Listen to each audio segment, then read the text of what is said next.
Welcome to a deep dive into the future of sound.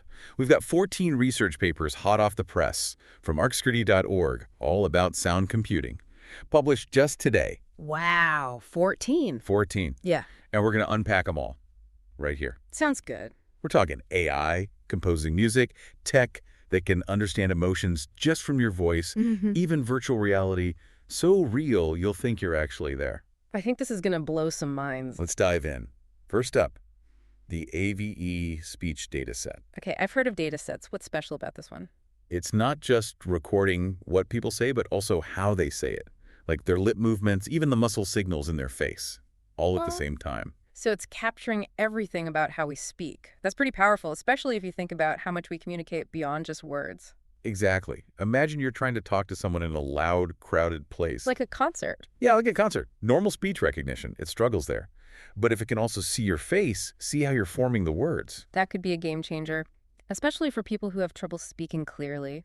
And get this data set is all in Mandarin Chinese. Oh, wow. So then you think, could this be the key to breaking down language barriers? If AI can understand all the nuances of how we speak, no matter the language. That's the big question, right? What are the possibilities if we could apply this across all languages? Absolutely. It's exciting. All right, from understanding speech to creating it. Let's talk about this paper on MIDI-GPT, GPT. an AI that can help you compose music. Oh, interesting. Kind of like those AI image generators that everyone's talking about. Exactly, like a creative partner, right? But for music, you can give it some parameters, like what style you want, what instruments. What tempo? Yeah, all that.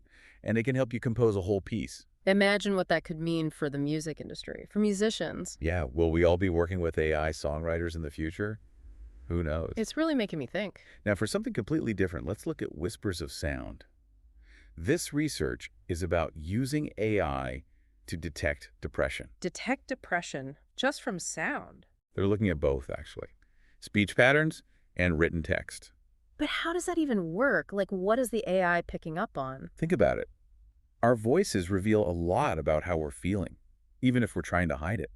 The tone, the pauses, even how we breathe. Subtle stuff. Right. And they're training this AI to recognize those subtle cues. Almost like it's learning to read between the lines, but with sound. Yeah.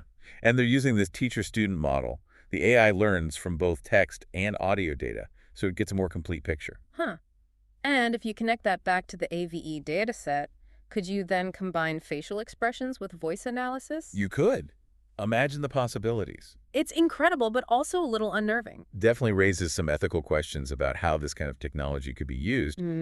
But the potential for understanding and addressing mental health is huge. For sure. It's a lot to think about. Now, get ready for this one.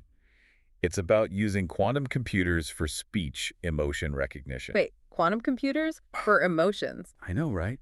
But think about it.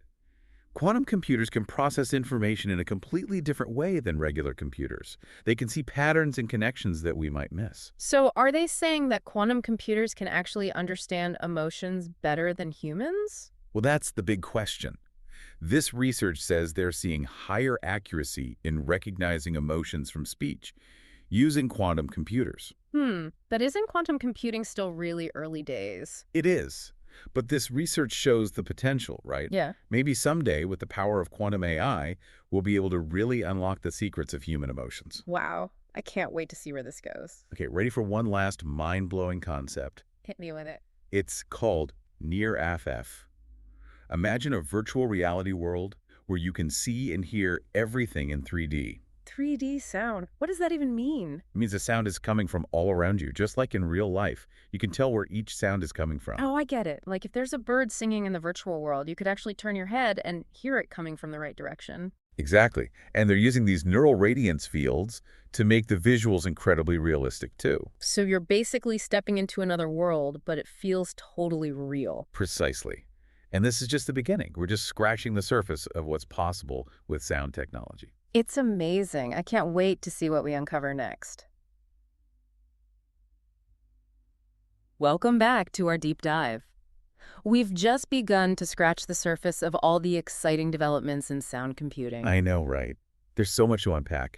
In part one, we talked about how AI can understand emotions and even compose music, but it can also edit it.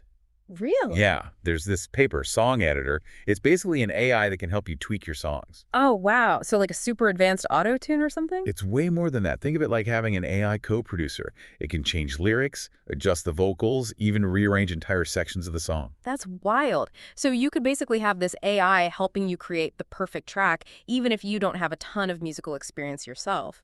Exactly. And it can operate at multiple levels, It Mm. can fine-tune individual notes or help you restructure entire sections of a song. It's pretty remarkable. It's like AI is becoming the ultimate creative tool. It's a little intimidating, but also really exciting. Totally agree. Speaking of things that are both exciting and a little scary, let's talk about deepfakes. Oh, no, not deepfakes. I feel like every time I turn around, there's a new way to manipulate reality with AI. I know, it's a lot. But this paper, Audiovisual Deepfake Detection with Local Temporal Inconsistencies, is actually about detecting deepfakes. Oh, okay. That's a relief. So they're using AI to fight AI, basically. Exactly. They're focusing on these tiny little inconsistencies in the audio and video, like Yeah. timing errors or weird synchronization. Things that a human might not even notice. Right. But an AI can be trained to spot those subtle flaws, even in the most realistic-looking deepfakes. It's a constant back and forth, though. As deepfakes get better, the detection methods have to keep evolving, too. It's a digital arms race. It really is. Okay, let's switch gears a bit and talk about something a little less intense.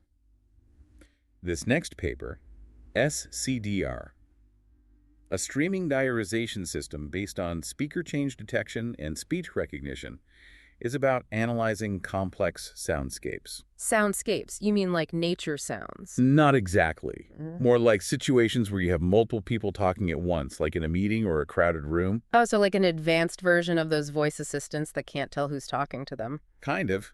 This system is designed to identify and track individual speakers in real time, even when there's a lot of overlapping speech. So you could use it for things like live captioning or even transcribing those chaotic conference calls where everyone's talking over each other. Exactly. And it could also be used for security purposes, like monitoring surveillance footage or analyzing audio from emergency situations. The applications are pretty broad. That's impressive. All right, let's move on to something that's a bit closer to home. How about our voices and aging? Perfect segue. There's this paper, Tessellated Linear Model for Age Prediction from Voice, which is all about using AI to predict someone's age just by listening to their voice. Wait, really? You can tell how old someone is just by their voice? I guess I can kind of tell the difference between a kid's voice and an adult's, but anything beyond that? Well, according to this research, AI can pick up on these subtle vocal changes that happen as we age. Like changes in our vocal cords or speech patterns. And they can use that information to estimate someone's age with a surprising degree of accuracy. That's pretty wild. Imagine the implications. Okay. What could you use that kind of technology for? It could be used for all sorts of things, from marketing and advertising to security and healthcare. It's interesting, they're not using a super complicated model for this, just a tessellated linear model. Oh, what? Basically a simpler approach. Yeah. And it's just as effective even with less data. It shows that you don't always need the most complex solution to solve a problem. Sometimes simplicity is key. That makes sense. Sometimes it feels like AI research gets so caught up in complexity, it's easy to forget about the elegant solutions. Exactly. Speaking of complexity, let's talk about multi-party conversations. Those situations where you have 3 or more people talking at once. Yeah, that's always a recipe for chaos, right? Trying to keep track of who's saying what to whom. Exactly. Well, this paper, an LLM benchmark for addressee recognition in multimodal multi-party dialogue, is all about developing an AI that can understand those complex conversations. So like an AI that can tell who's talking to whom, even when everyone's talking over each other. Exactly. It's focusing on triadic discussions, which are basically conversations with 3 people. Three's a crowd, even for AI. Right. But they're making progress. They've created a new benchmark for testing how well large language models, LLMs, can handle these kinds of conversations, and the results are promising. So maybe someday soon we'll have AI assistants that can navigate even the most chaotic meetings with ease. Maybe even better than humans can. Now let's wrap up this part of our deep dive with a paper that's all about creativity. COSI Audio, Improving Audio Generation with Confidence Scores and Synthetic Captions. This research is about generating high-quality audio from natural language descriptions.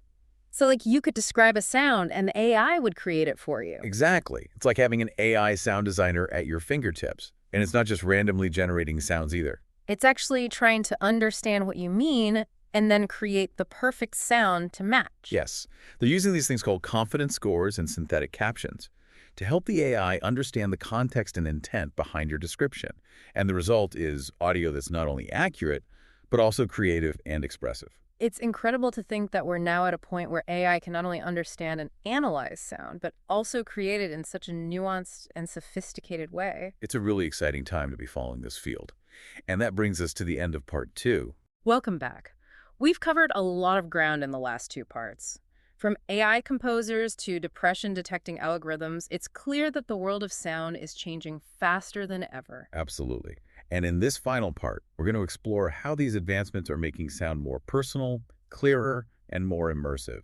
Let's start with something that's both personal and secure: speaker verification. Okay, speaker verification. That's basically about using your voice as your ID, right? Exactly. And this paper, Unipet SPK, a unified framework for parameter-efficient tuning of pre-trained speech models for robust speaker verification, is about making that process even more accurate and efficient. So in the future, my voice could be my password. Exactly. Imagine unlocking your phone, accessing your bank account, or even starting your car, all with your voice. That's both cool and a little scary. Like, what if someone records my voice? Well, that's where the robust part comes in.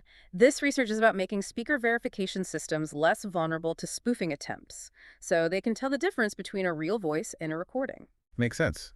But still, lots to think about in terms of privacy and security as this technology evolves. Absolutely. It's important to be aware of the potential risks as well as the benefits. But speaking of benefits, let's talk about something we could all use a little more of: clarity. Clarity, like in our communication. Exactly. We've all been in those online meetings or phone calls where there's that annoying echo. Ugh, yeah, so distracting. Right. Well, this paper, Neural Kalman Filters for Acoustic Echo Cancellation, proposes a new method for getting rid of that echo. Okay, tell me more. How does it work? It combines deep learning with a technique called Kalman filtering. Basically, it's like an AI-powered noise suppressor that can predict and cancel out echoes, even in noisy environments. So no more "can you hear me now" moments. Hopefully not. This technology has the potential to make online meetings and phone calls much more clear and enjoyable. Yeah, that's something I think everyone can appreciate. But what about when you have a bad internet connection and the audio quality just drops? Oh, we've all been there. Frustrating, right? Super frustrating. But there's actually a paper about that too. A lightweight and robust method for blind, wideband to full band extension of speech. Okay, break that down for me. What does that even mean? Basically, it's about improving the quality of compressed audio. So even if you have a slow internet connection, you can still have clear, full bandwidth sound. Oh, wow. So I could listen to high-quality music or podcasts even if I'm out in the middle of nowhere with a weak signal. Exactly. This technology could make high-quality audio accessible to way more people. That's fantastic, especially as we rely more and more on virtual communication. Absolutely. And speaking of virtual, let's wrap things up with a paper we touched on earlier. NIR-AF, which stands for 3D Scene-Infused Neural Radiance and Acoustic Fields. NIRF. Catchy name. But remind me, what was that about again? It's about creating the ultimate virtual reality experience. Imagine putting on a VR headset and not just seeing a realistic world, but hearing it too, in 3D.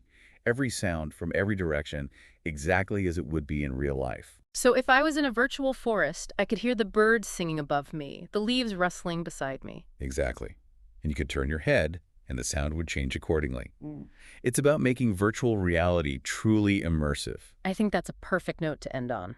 The future of sound is all about breaking down barriers and creating experiences that are both personal and immersive. I couldn't agree more. It's been an incredible journey exploring these advancements with you, and we can't wait to see what the next wave of sound innovation brings. Keep your ears open, everyone, because the future is sounding pretty amazing.